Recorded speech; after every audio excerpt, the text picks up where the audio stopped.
welcome back. This podcast hasn't been going very regularly, but we're back again, and we're gonna do another episode. Do I know when the next one's gonna be? No, I have no fucking clue, but we're back now, and we're gonna do another episode, and hopefully you guys will stick around with us. We're gonna be talking about some SCPs. We got some guests here who are gonna laugh along and commentate with us, and hopefully we're just gonna have a good time. So first, we have Turn Up. You wanna introduce yourself? No. Okay. Keyshawn, do you want to introduce yourself and Turn Up? Sure. Hello, my name is Keyshawn. You know me from the other SCP podcast that my friend has done. I also have a YouTube channel where I do mostly animations and some D&D stuff, and Turn Up is a part of that channel as well. And we have a new guest. You want to introduce yourself, or you want Keyshawn to introduce you too? It's me. I'm Clockwork, also known as Clock. I'm on Keyshawn's D&D podcast. D&D. Yeah, that's about it. He also participated in a few of the SCP D&D on the channel. If you guys want to check that out as well. Yes, Carl Weezer. God, I hate those videos. Why do you keep them up? Oh, because they're amazing. Carl Weezer exploring the SCP Foundation is a 90-year-old man.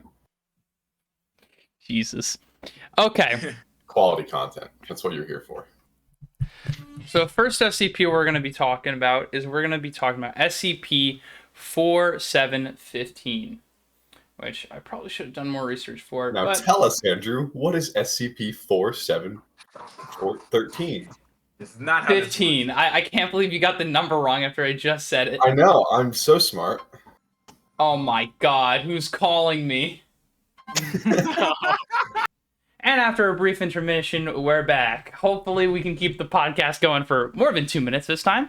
But the first SCP we're talking about is SCP-4715, otherwise known as, MALo version 1.0, I believe. Don't have the colloquial name written down. Actually, I do. MALo, M-A-L, big O, version 1.0.0. Sounds like a machine. It's actually an app. Oh, I think I've heard of this one. Yes. So, Turn Up, you actually know this one a little bit. You want to tell us what you know about it? I mean, I'm not really sure about the specifics, but I'm pretty sure it lives in. Well, I think MALo sends you like texts or something on your phone or something. But like, I'm not sure. I can't remember much aside from that. Like, I don't know if he like appears. I actually remember a lot from this one. Oh, actually, my brain turned off and I put on the wrong number SCP for this one. This is 1471, and I just mixed up the two. This is... Whoops! Already off to a great start. To be fair, it has been a while. That's what you love to hear. I was looking at the document and I was like, wait a minute, this can't be right. And then I realized I was on the wrong wiki page for like the right thing. Yeah, so to be fair, it has been a while. Boy. But I actually do remember a lot about remember this. Mm-hmm. Oh, would you like me to explain? Yeah, tell us what you know. Okay, so the way I remember it is that MALo is an app that when it is downloaded to you, you get like strange, weird pictures of where you've been. And after an hour, it gives you pictures of like your house or currently where you're residing at, until eventually it sends you a picture of where you are at the present moment. But I don't think anything else happens after that. I think most people get freaked out of it because it's like a psychotic break. It's just like, what the heck? Well, the thing that you failed to mention is in all these pictures that the app sends of you, typically they're pictures that you've taken, or they start out as pictures you've taken, or like just places you've been. But there's one distinct difference in them. In each one, there is a black, large creature covered in hair with like a skull face and just standing in the backgrounds of all these pictures that it sent to you. Yeah, and that's MALo, right? Yeah, and it's like, oh, this is a weird app. Like, it puts this ugly creature, like the scary, ugly creature, in like all the background of photos, and it's kind of weird. And then the pictures start getting more and more like recent until like, let's say, there's a famous story that we'll probably be reading from this, but let's say you're like walking to school and you're like passing by like 24th Street, and then you get a buzz on your phone, so you check it, and you get a text from the MALo app, and then it sends you a picture of you looking at your phone, and this creature is like right over your shoulder. But obviously you turn around and it's not there. But eventually you start seeing this creature, not just in the photos in your texts, but you start seeing it like in reflections in mirrors. So it will just constantly be popping up. Like if you're driving, you see it in the rear view. It looks like it's sitting in the back seat of your car. But obviously you turn around and it's not there. And then this creature just is with you now. And this can drive some people insane, but other people learn to live with it. Well, at least I'm not alone. Well, yeah. Yeah, I guess. Because Like- isn't the MALo app the whole point? It's just like ever feel alone, and it's just like no, you don't have to be alone anymore. Let me see if I can find it. I was I'm gonna never ask alone. if there I've got was- my closet demons. Description. SCP-1471 is a free 9.8 megabyte application for mobile devices named MALo version 1.0.0. In online application stores, SCP-1-1471 has no listed developer and is somehow able to bypass application approval processes and go directly to distribution. SCP-1471 is also able to avoid removal by other program manager applications. After SCP-1471 is installed, no icons or shortcuts are created for the application. SCP-1471 will then begin sending the individual's images through text messages every 3 to 6 hours. All images will contain SCP-1471-A, either within the background or foreground. Oh my god, my phone's ringing again. Quick pause. Okay, Yep, time's we're the charm. back once Yeah. again. This time, hopefully for the rest. Okay. Turn your phone off. In the background or foreground, I did unpause. I'm just making sure I'm not messing myself up. In either the background or the foreground, SCP-1471-A appears as a large humanoid figure with a canine? Nine. K-A-N-I-D. Candid, so basically Canid. like a dog. Okay. Canid-like skull and black hair. During the first 24 hours of the following installation of SCP-14-71, the mobile device will receive images taken at locations commonly frequented by the individual. After 48 hours, the mobile device will receive images taken at locations that were recently visited by the individual. After 72 hours, the mobile device will receive messages of the individual in real time, with SCP-14-71-A appearing within close proximity to the subject. Individuals within 90 or greater hours of exposure to these continuous images will begin to briefly visualize SCP-1471-A within their peripheral vision, reflective surfaces, or a combination of the two. which is like, if you just see it in mirrors, you can just cover up the mirrors. But if you like look to the side and you think you see it standing right there and you're like, oh, it's not, that shit's what really messes with people. So it's like getting in the peripheral vision is like much, much worse, especially for someone's psyche. Continued exposure to SCP-1471 after this point will cause irreversible and sustained visualizations of SCP-1-4-71A. Individuals at this stage have reported periodic attempts made by SCP-1.471 to visually communicate with them, but fail to understand or comprehend these actions, like waving or pointing, just random gestures. Currently, the only known treatment to reverse SCP-1-471, I'm just going to call it MALo. I'm like losing my mind trying to read this 4-digit number. To reverse SCP-MALo's effect. To eliminate the individual's visual exposure to these images prior to 90 hours after installation. To date, no apparent hostile activity has been reported regarding MALo. So, it's something that can fuck with your psyche and can be like really traumatic to go through, especially if you don't know what's happening. But it's not going to actually do anything as of yet. This is a relatively new SCP, and like who knows what might happen in like 90 years to these individuals. So they don't even know like who, like the specific person this like app targets, really. I guess It's just anyone who really downloads it. Here's... Wait, do you have to purposely download it? You have to purposely download it. But once it's downloaded, you can't get rid of it.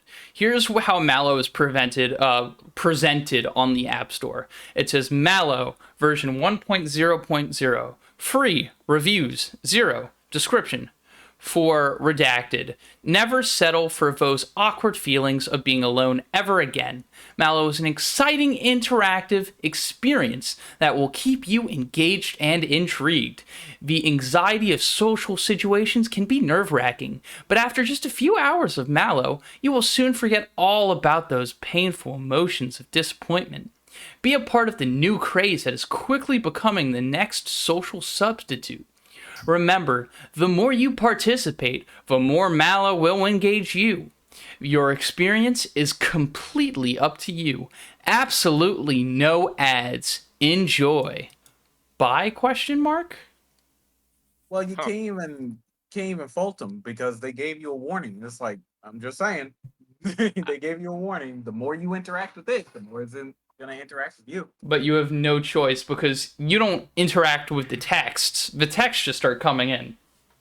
Yeah, but you don't have to look at them. That's the thing. Oh yeah, well, they're gonna keep on coming. I mean, I wasn't convinced until they said no ads. It's a new social craze, a new social substitute. Honestly, they should have read the terms and conditions. But no one reads the terms and conditions. Exactly, so they can't complain. But there's a story about MALo if we want to read that now. Yeah, sure. All right. Should I read this whole thing or should we go paragraph by paragraph? I think that might be fun. Who wants to read this with me? Wow. I guess I'll just have to pick a volunteer. Oh Well, no. we can't exactly see it now. Well, I'm going to send it to one of you. Yeah, sure, I'll read it. All right. Keyshawn, you'll read it with me. There is the link for you. So I'll start with the first paragraph, and then you go to the second one, and then we'll switch on and off. Like school. Remember that, kids? That traumatic experience we all had to go through. Yeah, All right. So do you have it up? I believe it's called Capone, right? Yes. This is a story called Capone. I'm sure many of you have already seen this, but it's been animated and talked about many, many times. But we're going to go over it again because it's a great story and it's going to be fun to talk about. I was scared when I first saw him. It happened just as you told me. The messages, the pictures, seeing him all around every corner afterwards. I was so young. Who wouldn't have lost it? William sighed. By then, he was all over the creature. By then, he was all over the creature following him. It wasn't like it was going to go away.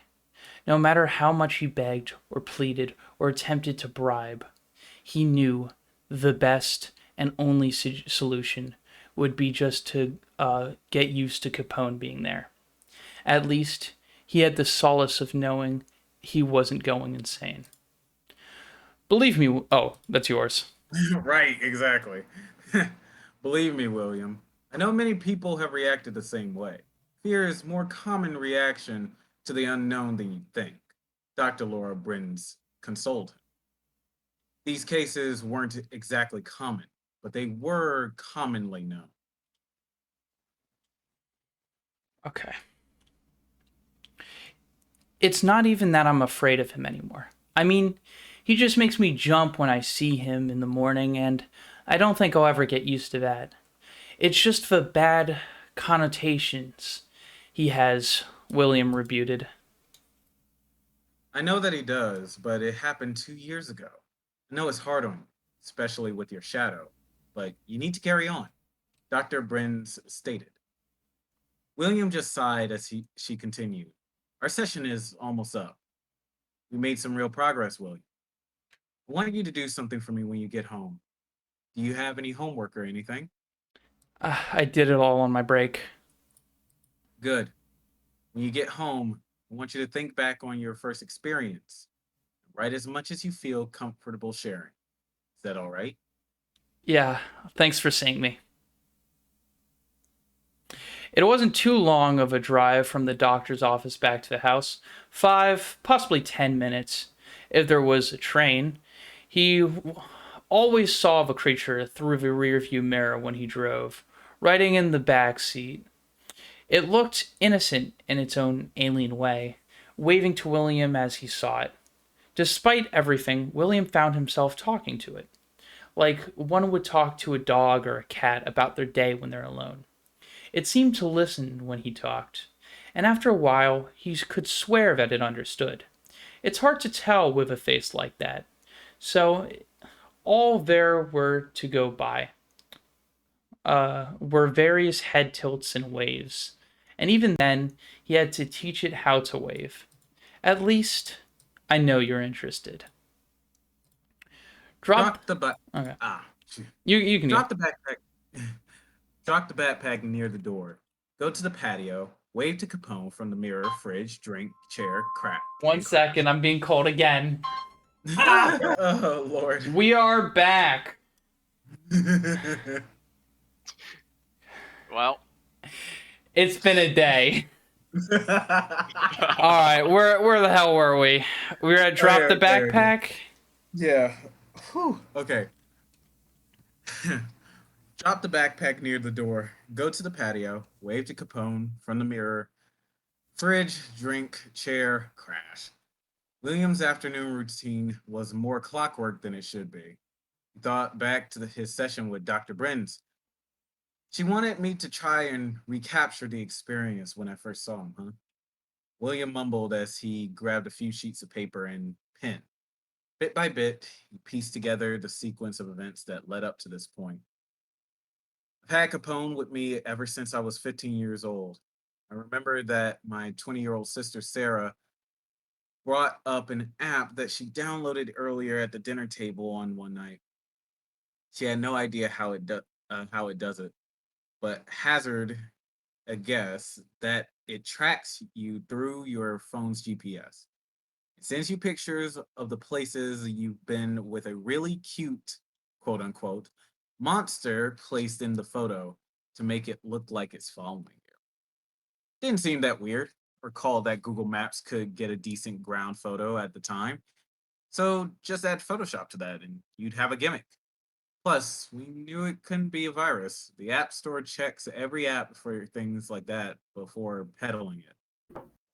The only thing I found legitimately off about it was at the time was that it was both free and app Her Okay. explanation of sorry. Do you Her want me to switch explanation of- off, or do you want to read the whole thing? I'll read this entire. Yay. Never mind. Let's switch off. All right, where are we? Which paragraph? Her explanation of it. Her explanation of it sounded pretty cool to me, so I asked Sarah to help me download it on my phone. She told me that my old phone, hand-me-down flip phone, didn't have something like an app store, so it most likely didn't have MALo. Didn't stop her from looking, though. Sarah was a good sister. She really could have told me to just get out of her hair, but she always took time out of her day for me, packing my lunch, playing with me, bringing me up to R-rated movies that I was clearly too young for. I was lucky to have her as a legal guardian when our parents went away. I was too young to process it all when it happened, but Mom and Dad died from a head-on collision with a drunk driver. Sarah took care of me as my legal guardian up until I moved out for college. God knows where I'd be if she didn't. After some prodding, she found the app, which was a surprise to both of us. But it was obvious that my phone didn't have any kind of GPS. But neither of us had even thought about that until much, much later. Soon enough, I received my first picture. I'll never understand the way Sarah saw the world, if that was her idea of cute. The photo was taken in my school's courtyard, with the creature I'd soon call Capone sitting on one of the benches. You could barely see him, but there he was, in his black matted fur with his knife-like claws and set of blank, pure white eyes, and that face, which was merely a skull belonging to some kind of large beast, looking directly at us with that large wolfish grin. I gave the phone back to Sarah, telling her how terrifying it was and that I didn't want the messages anymore. She just looked jokingly and punched my shoulder, saying, "Oh, don't be such a baby. It's too cute. Look at how happy he is to meet you." I looked back at his face, his wide wolfish grin specifically, and I have to admit, I laughed at that. It was just the sheer wrongness of that statement that made me listen to the next. I'm sure he'll grow on you eventually. Tell you what, if you can put up with him for one whole week, go see that movie that you wanted to see. If he still gives you nightmares, we'll delete it. If you end up liking it, we'll laugh about it later. Deal? Looked at the picture again. Appeared that getting a photo every now and then was the extent this was going to go to. Looking at it in hindsight, I probably would have kept it on for next to nothing if she really wanted me to. So like, Sarah was ecstatic after that, and assured me that I wouldn't regret it while showing me some of her own pictures. She only had 3 so far: one at her office, one at the park, and another one at the road we lived on. Each picture containing her own clearly visible entity. It must have looked nervous or something, because she suggested that I name mine like she did with hers, with her Cassandra. I thought about it for a bit. let me make something clear though. Because it seems to come up whenever I tell people this, I did not name my MALo Capone because of the incident with my parents.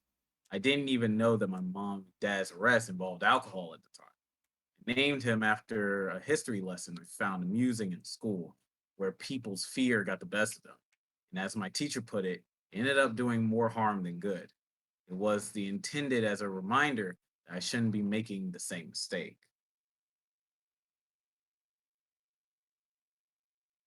Oh, sorry. So I was a bit. I saw a bit of light in this whole thing after giving it a mock title, and I thought it wasn't going to be that bad. I went to bed, and my normal life went on for just a little, for just a little while longer. I continued to get pictures of Capone for a while, following me at school, the bus stop, my street, virtually everywhere I went. It wasn't until the third or fourth day when I got called from class. I was thinking that I was in trouble for something, even if I didn't know what. But as soon as I saw Sarah, that feeling was stifled. She looked very shaken. The instant she saw me, she immediately yanked my arm and brought me to the car. Sarah was not looking good at all.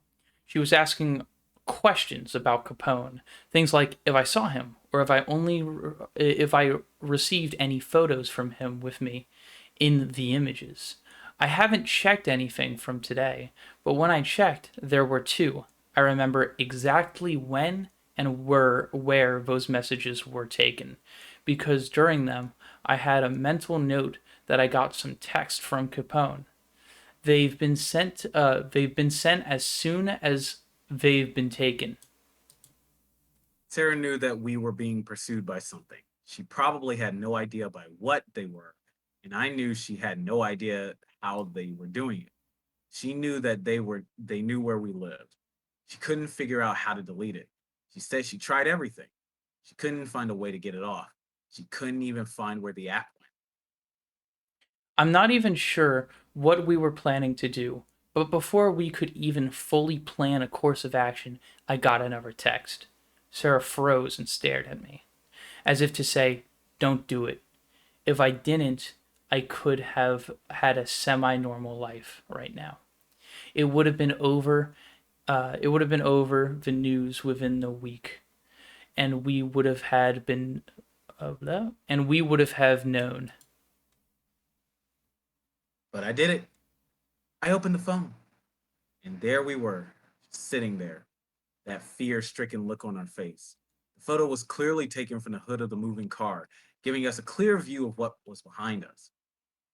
He took up most of the back seat and towered over me. We both turned around, prepared to scream at the monstrosity behind us. But when we did, the seat was empty.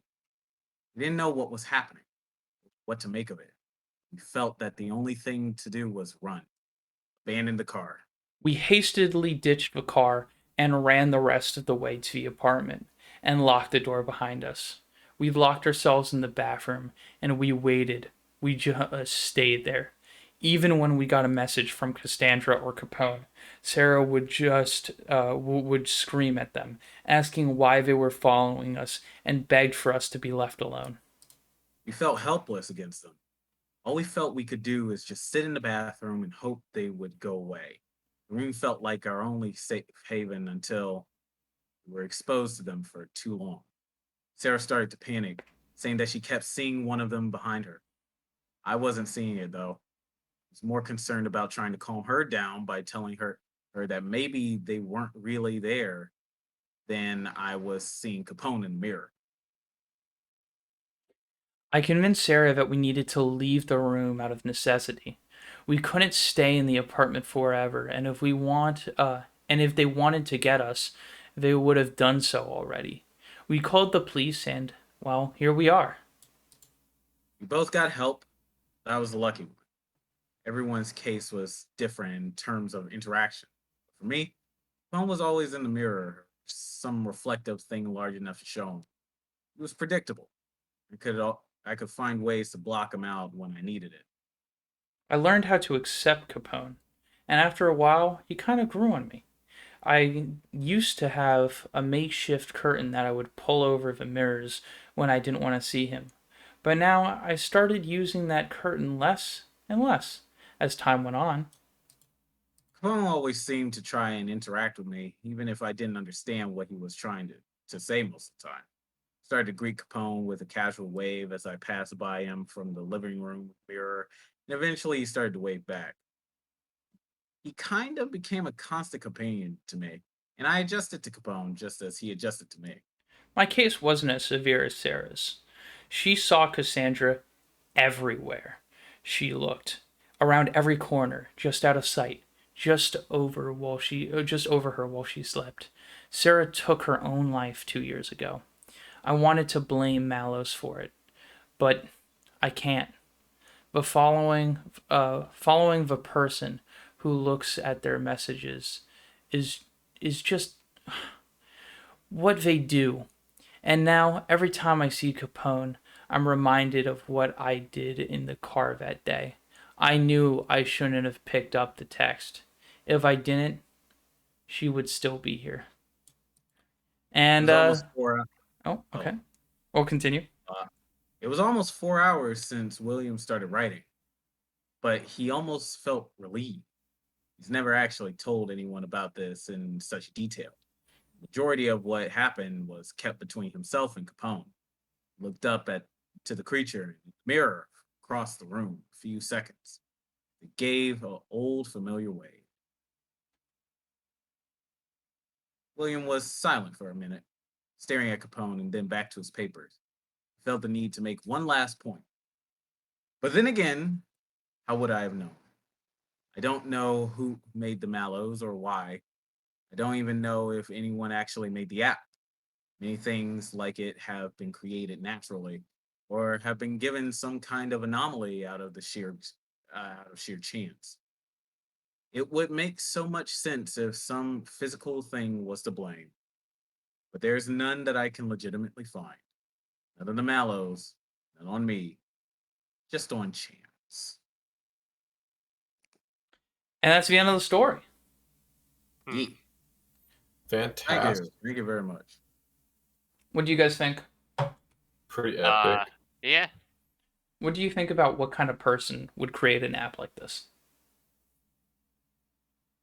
I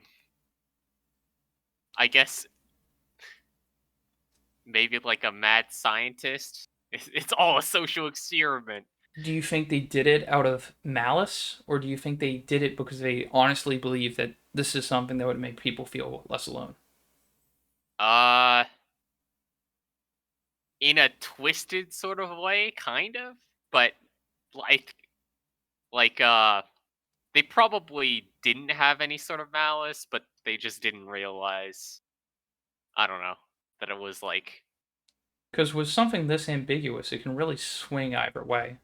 Like whoever True. made this or had the capabilities of making this might have decided that it was because he was lonely himself, and this is something that helped him.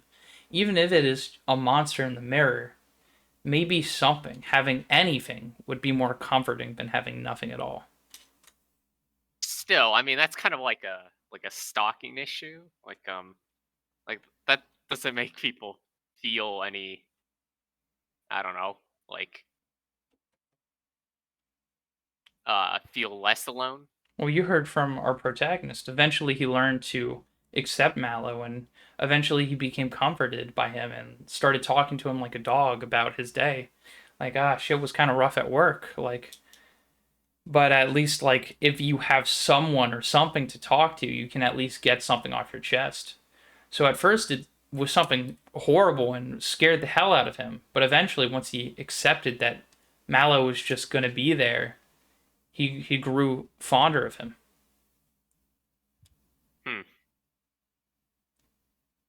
I guess it. I guess it kind of depends on the person. Yeah, and I don't know, that'd honestly, be pretty- it in the that's kind mirror is all right, but in your peripheral and like pretty much every Yeah, time you that's blink, kind of- you think you see something. That's Yeah, that's terrible. pretty- Yeah, that's terrifying. I mean, even if you like dispose the phone, you'd still probably have this lingering feeling that someone was there. Oh yeah. What do you think, Clock?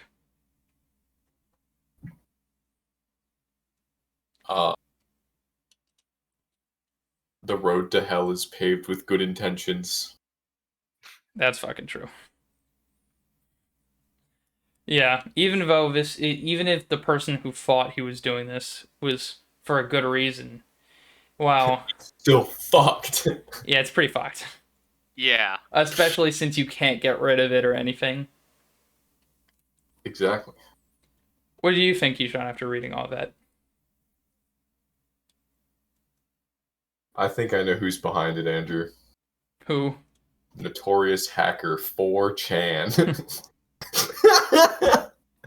Classic. Keyshawn, you there? Is he muted? Oh, he is muted. This is so sad. I can't believe he died. Well, yeah, I think this is a very interesting SCP. I think the story behind it's very good. I think it actually is cohesive. I guess we'll talk about how the SCP tries to contain this. So we'll read the containment procedures, and then maybe Keyshawn will be back by the time we finish up reading him. Okay. It's object class Euclid, so that means it's not. It tries to escape, but with certain amounts of containment procedures, it can kind of keep it locked down. But again, it's an app, so all mobile devices that have SCP-1-4 that have MALo installed are to be confiscated and analyzed for potential leads to other possible affected devices. Afterwards, affected devices are to have their batteries removed and assigned a designation number, e.g., SCP-1-471- number, and be placed in storage unit 91 at research site 45. All online application stores for mobile devices are to be monitored to prevent any inadvertent sales of MALo. Suspected devices are to be targeted using self-uploading malware in order to disable the device until it can be seized by field agents. So they have kind of a proactive approach at it, but it's not really like you can just take an app and lock it up. So it's pretty fucking hard to contain. I don't know why this isn't labeled Keter, but I guess if these procedures are working decently well for now, I can see why they would give it the class Euclid. And if they find the devices quickly enough, like, you need to at least be looking at it for like a few days in order for it to get like really bad. Yeah. Keyshawn, you here now? You still muted. No, he's dead. Well, anyway, we're gonna move on to the next SCP if we have nothing more to say. Oh, there he is. He's alive. You have something you want to say about MALo? The MALo SCP is very interesting because for someone, I don't even think it was created by someone, but the idea of it being created by someone would mean that, like, the way that it works, it's clear that this person was either afraid of being alone or just tired of being alone. So they wanted a companion that they wanted, 24/7. Mm-hmm.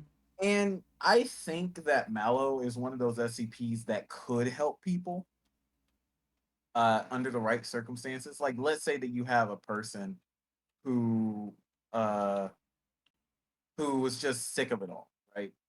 Like, who didn't want to feel like rejection anymore or anything, and they really needed help, but there wasn't anybody who could be there, 24/7. Well, I think once you get past the very creepy fact of this thing is following me, I think that could actually be a really interesting companion if you don't have it like in Sarah's case where she would see it out the corner of her eye. So that's just kind of a risk. Yeah. Is a risk, but it might be a risk worth taking.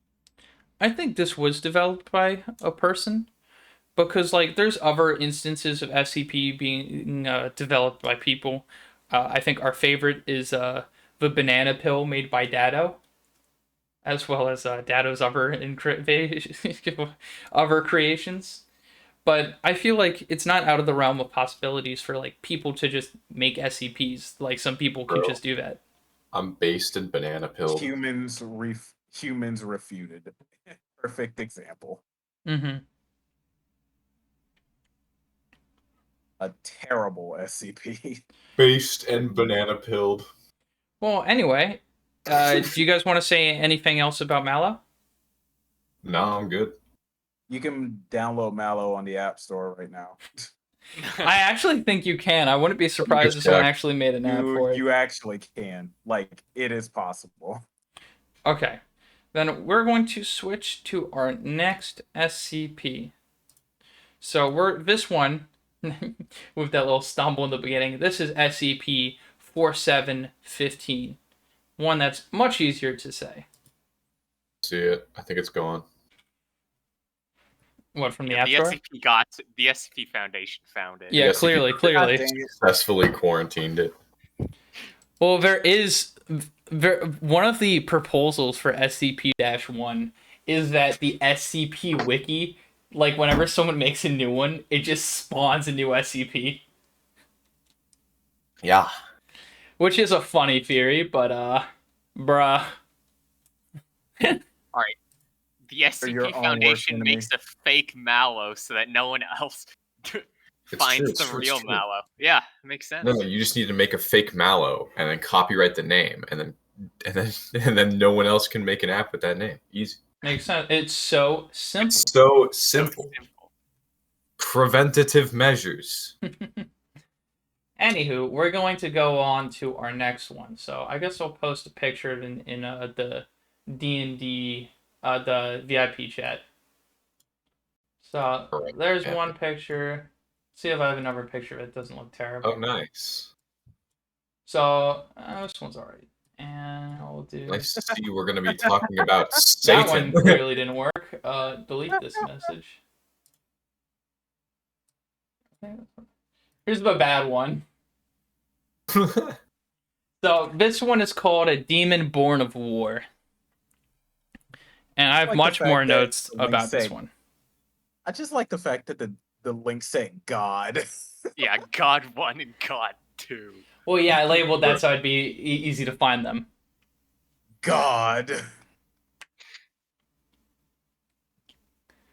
Okay. Anyway, back to God. Back to you, God. Thanks, Thanks, Johnny. my son. You've sinned. God just points at a random guy, just smites him. What did He was do, like, God? You're a sinner. He said, Just strike me lightning down, strikes Zeus. You don't have the balls. And so, bazoom. And I was like, well, Zeus isn't my name, but this seems fun. God, what did he do? Oh, he owed me $5. How? He owed me exactly one prayer. Wouldn't pay up. Oh yeah, Wouldn't pay up. Refused. all those shrines that you see, yeah, those are all mine. But of course. All right. So SCP 4715 is a big old boy. He weighs about as much as an elephant. As you can see, he's like a chimera looking thing. So he's got like the head of a like a cat, like a jaguar or some shit. He's got rear sweeped horns like a ram. He's got 4 arms. His bottom half is Ursa, so like he's got bare legs, and then he's got a big old tail to tripod himself while he's standing upright. On his smaller arms, he's got 7 fingers, and on his his long legs, he's got a bunch of joints on it, and he's got 3 huge claws. Okay, so terrifying beast of monstrosity. Oh yeah. Yes. He is a big old boy. So he is about as smart as a chimpanzee, is what his intelligence is rated as. He's pretty much fucking unkillable. So he can be damaged. He's not immune to anything, but he is resistant to pretty much everything. So he's got like oil that's under his fur that gives him resistance to like incredibly hot temperatures and incredibly cold temperatures. He is resistant to most modern weaponry. He has incredible regeneration, and his regeneration starts from his nervous system and his cranium. And so far, the SCP Foundation has not found a way to even damage his head or nervous system. So unless they can get rid of that, there is literally no way to permanently kill this thing. Fantastic. Would it really be an SCP if it wasn't hard to kill? Oh, of course.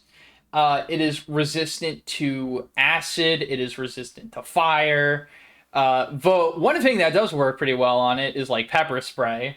Its eyes and respiratory system have like no defense against that. So it's like it's like a solid like deterrent, which is kind of funny. Like, you can just throw the shit in acid, it's just chilling, light it on fire, it's good. But you pull out the $5 dollar store pepper spray and it's like, ah! So are you supposed to use gas attacks to deal with this or something? Like, literally pretty much only things that cause, like, burning to respiratory or burning to the eyes. So have they ever tried mustard gas? Well, eventually it just regrows. Oh, Lord. Okay. So it's only like a temporary the thing. regeneration. So let me get this straight. It's the Tarask, but but not immune to pepper spray. Pretty much. So SMH when you're a god of war, but pepper spray is your fucking Achilles heel. So this thing, it grows when it's around conflict. So if someone is causing aggression to another, it will grow to the proportionate amount for the amount of people who are in conflict. So it doesn't list in the document how big it grows for each person. Actually, it might. Let me see. Never displays. Okay, I think it does. You good? I'm just laughing at the fucking thing that Miles put in. Is it the hatchet? Ham shit.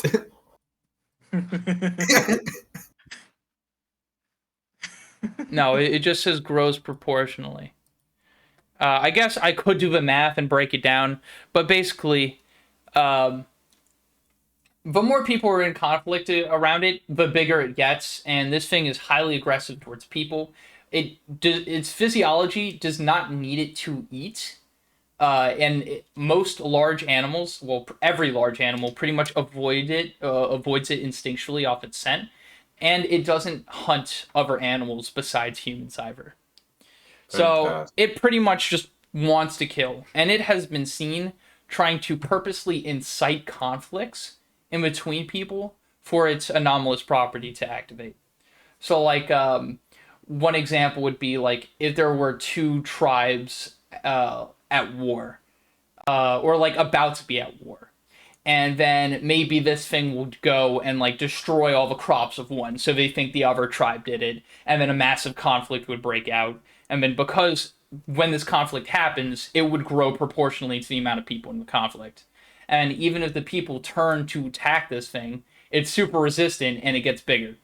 But once the conflict ends in between those people, let's say they all run in fear and there's no more conflict between them, it starts shrinking down like the colossal titan. So it'll shrink down and release a massive amount of heat from it. Great. There is currently no listed limit to how big this thing can get.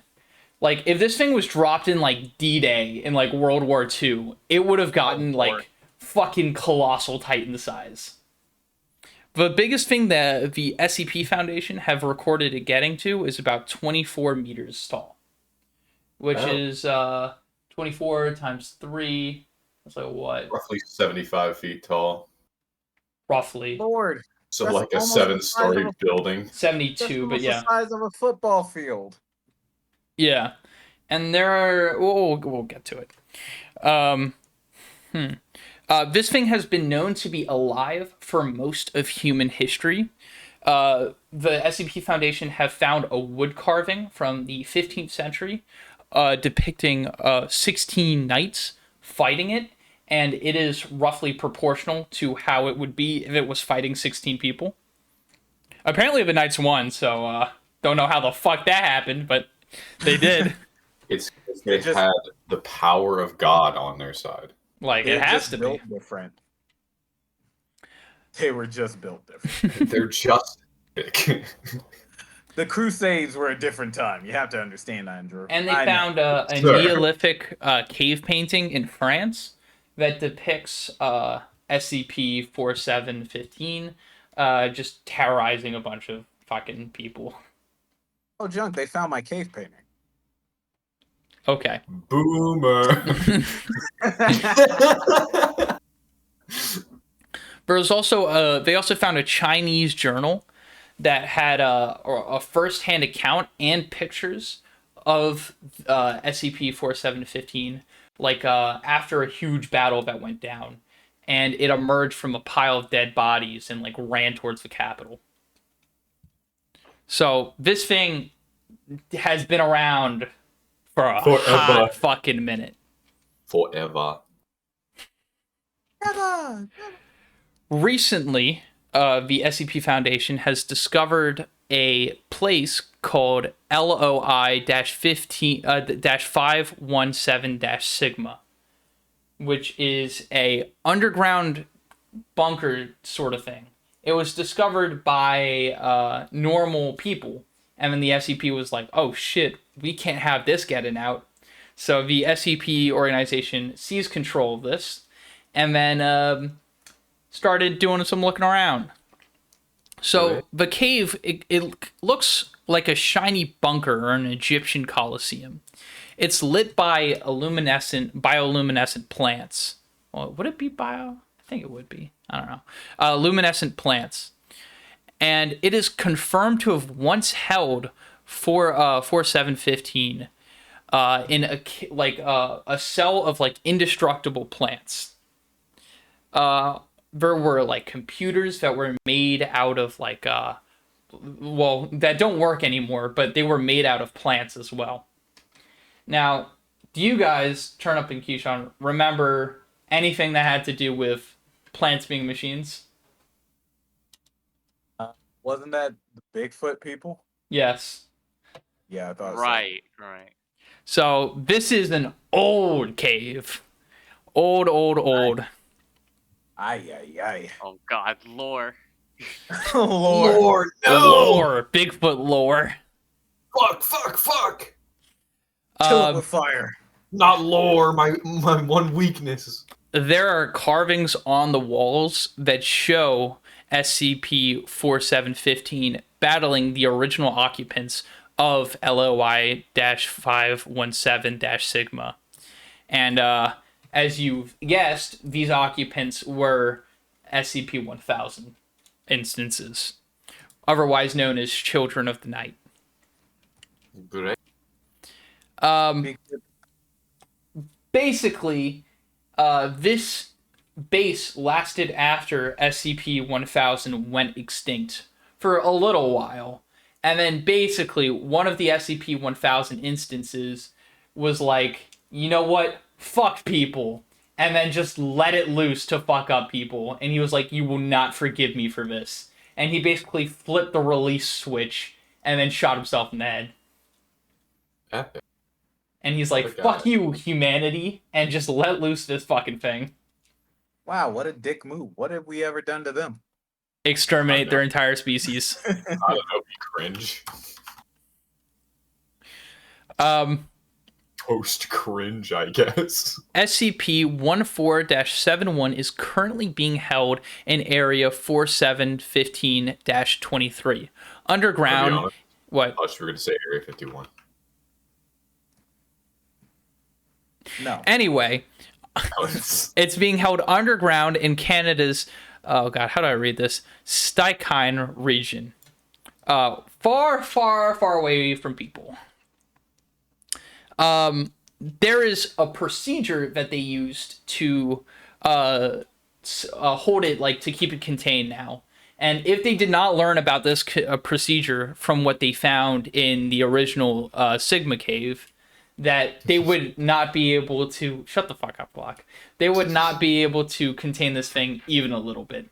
They would still be trying to do it with modern weaponry, and it would still be breaking out like every few years, pretty much. So is there a reason why we can't just give it the immortal lizard treatment and put it in a fucking puddle of acid? Because it didn't work. It's immune to acid. Oh.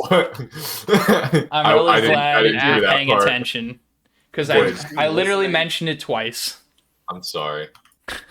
I'm kind of retarded. But this procedure is called Procedure 4715 Waning Moon. And I think this is a perfect example on basically in the SCP universe, pretty much the only consistent part of lore that there is what old gods are, which we talked about when we did our very first episode with the Scarlet King. Old gods are entities that exist, well, they exist within our realm, but their minds kind of exist outside of it. Rituals have a huge effect on them. It's pretty much one of the only things that do. And the rituals that are performed may not really do anything to contain something, but since they are consistent and we believe, or people believe, that they will work. They just kind of do. Orc mode. Yeah, kind of. So these old gods, there's plenty in the SCP universe, and the SCP Foundation has many contained because of these so forth rituals. And the one for containing this one. And there's one ritual where it's like, this doesn't do anything, but at least it prevents panic. But this one seems to work. Basically, each time, once a month during the full moon, this is performed by one D class, now known as the Shaman. You need 60 kilograms of red meat, a hand-woven wicker basket, and human blood. The Shaman first covers himself, endows himself in the human blood, and then places the 60 kilograms of meat in the wicker basket. Then they let the Shaman and the meat into the containment chamber. He places it in front of SCP-4715, and then he prostrates himself in front of the wicker basket, and he says this phrase. He says, "We offer this for your continued torpor. Flesh of your time, blood of my blood." And then he needs to repeat that until SCP-4715 consumes all of the meat. After SCP-4715 consumes all of the meat, he may or may not consume the Shaman. This is not indicative of whether it fails or not. As long as this is performed, it stays contained pretty much. Feeling hungry, you might want a snack later. But sometimes it just eats a guy who does it. So there's like a reward system and like a punishment system for those who will and will not do it of the D class. He just wants a hungry snack, bro. Yeah, it's like a 50-50 chance that you just get, well, maybe not even 50-50. May or may not be swallowed alive. Yeah. Oh, Hey, you won't man. be alive. It's a messy eater. Crunch. Has the SCP organization, because there are some other SCPs that require rituals in order to contain them, Yeah. but have they ever explained why half of the rituals that they need to use, like, always are ridiculously violent? Like, the best one Because that I the know, old gods like blood. Well, this one is a ritual that was directly taken from the cave of SCP-1000. So, literally, this ritual predates human history. Okay, well, that one's fair. But, like, I remember there's one that's basically just called the deer. It's like, Literally, that was going to be the next one we were going to talk about. That's SCP-2845. Wow, Keyshawn. Alright. Nice way to fucking spoil it. Well, not today. Maybe in the next one. okay, then I will not. Then I'll save that thought. Well, until- now we're not going to talk about it. God! Well, we might still talk about it. It's a good one. It's another one I wanted to talk about to give the reference of the old gods. I have not done my research on it. I just have it written down. But basically, what SCP-2845 is it's literally an old god. Like it's like a giant deer with a human face, and we literally cannot contain it. Like, it radiates destruction wherever it goes, pretty much. It's not a good time. Bullets don't work. Nothing works. The only thing that works is we do this weird fucking ritual that has, like, a shit ton of fucking steps. And because we do this ritual, and because we tell people, the D class and the other scientists in the facility, that it works, it just kind of does. Because old gods don't think the same way we do. They don't, like, obey the laws of physics or other things. They come from a higher plane. The only thing that works is ritual. One thing that you believe with your heart and soul that you do over and over again. It's really hard just to create these rituals. If you believe that something's going to work, it's like, oh, they literally used this to contain it hundreds of years ago. It's got to work. You will start doing that, and you'll think it works because it's worked before. But no one really knows where these rituals come from. And when they're made by the SCP organization, there's always a chance that it's going to get out that, like, oh, we just made this ritual, and we only hope that it'll keep it contained. So it's kind of like a catch-22. You can use rituals to contain these quote-unquote old gods, but it's also never guaranteed. It's why even though this thing is being contained on its wiki page, it's still labeled as Keter. Because at any point, it could just flip the script and say, you know what, screw it. I'm not contained anymore. Because something could happen. You could always fuck up a ritual. Like, it's something that needs to be consistently done over and over and over again. Like, this is once a month. That means there's 12 times during the year.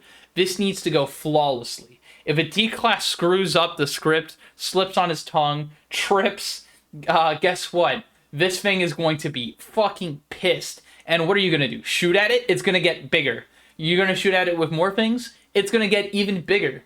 It's going to break out so easily. This is something, like, even though it's being held underground and, like, the bigger it gets, it's going to get harder to get out. It has chimpanzee-like intelligence. So after it kills everyone in the facility, all it has to do is give it a few months and it'll figure out how to use a keypad and get out. We're dealing with an XK class end of the world scenario. Yeah, but all you really have to do is pull people away from it and let it chill back down, and then kind of use other containment measures to keep it temporarily contained until you can get it back. Pretty much. So it's quite a dangerous SCP, but unless this thing gets dropped in the middle of a war zone, it's not too dangerous.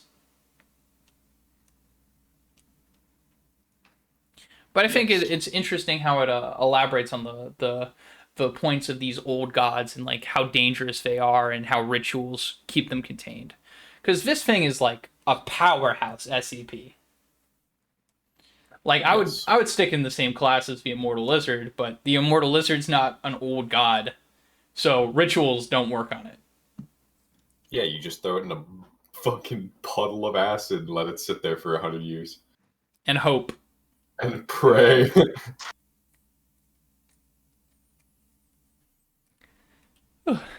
Just hope is build up an immunity.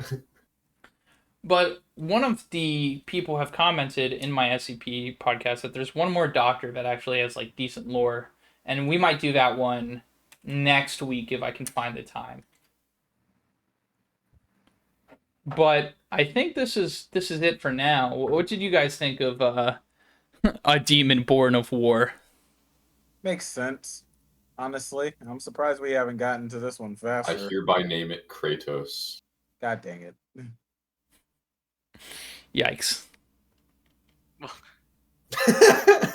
Does it have bleached skin with the is it skin burned with the ash of its dead relative? No, but we can help. But I think that. I like how its lore ties in like nicely into SCP-1000. I think it has an interesting it's made in lore. I like how it follows the rules of these old gods with these rituals.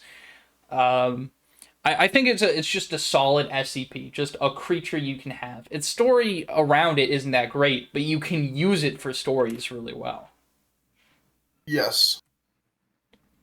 I enjoy the fact that in all of the SCP organization, there's only one bit of consistent lore, and that is the old gods. Well, I say one, but like the fact that old gods exist and like they have more consistent lore than the characters do. I mean, that makes sense, I guess. Yeah. Other SCPs are kind of toyed around with here and there and aren't perfectly consistent at going through things because everything's written by a different author. Like, I'm not even sure if this author that made this SCP made SCP-1000, but SCP-1000's still included in here, but everything still follows SCP-1000's lore. The fact that they made stuff out of biomachines and biotechnology.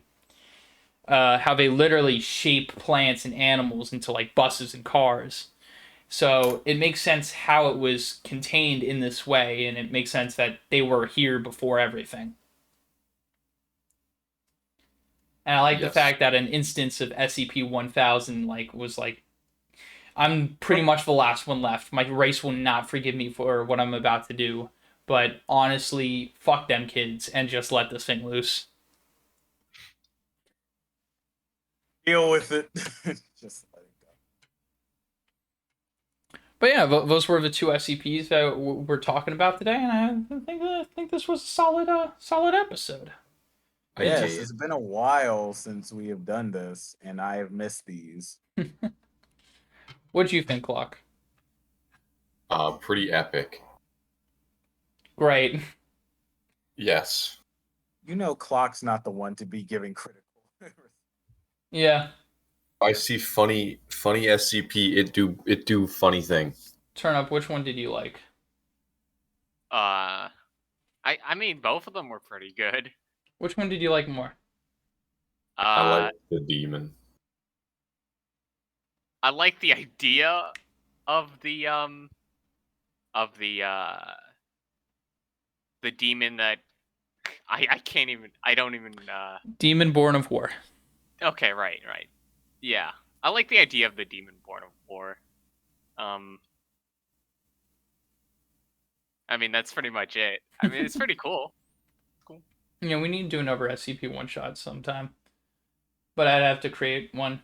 I have like a few ideas of what I want to do, but I would have to just sit down, put it together, and then find a time where we're all available, which isn't, always a given.